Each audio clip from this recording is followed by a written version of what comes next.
Saan na ba ako? Ay, shit. Kailangan pa pala namin tapusin to. Uy, buntis siguro si Aki. Ha? Paano mo nalaman?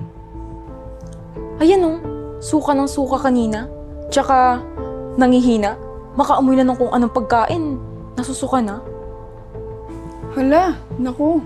Ganyan din yung pinsan ko nung nagbuntis siya eh. Sino kaya yung ama ng bata? Alam mo, parang may hinala ako. Kasi, may nakita akong jacket dun sa kwarto niya. Siguro, pag mamay-ari yun ng lalaki nakabuntis sa kanya. Talaga? Nasaan yung jacket? Patingin nga. Hoy! Naririnig ko kayo ha? Pinagchichismisan niyo ba ako? Anong pinagchichismisan? Totoo mga sinasabi ko ha.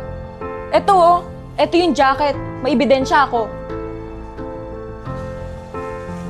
Ay, parang familiar. Pero di ko maalala kung sino yung nagsusuot na ito eh. Hoy! Kay Kuya Mark yan eh. Sa kuya ko yan eh. Oh, ba't parang nabigla kayong dalawa? Alam nyo, may nakita lang kayong panlalaki na jacket sa room ko. Pinagchichismisan nyo na ako. Tong mga to, sumama lang pakiramdam, buntis na. Di pwedeng naulanan lang.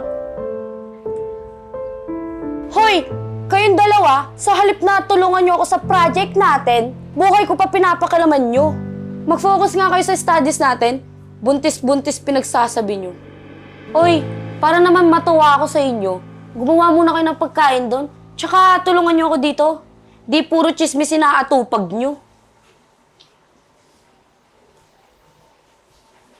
Walang yatong mga to.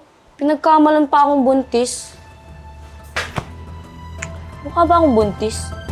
Di pwedeng bloated lang.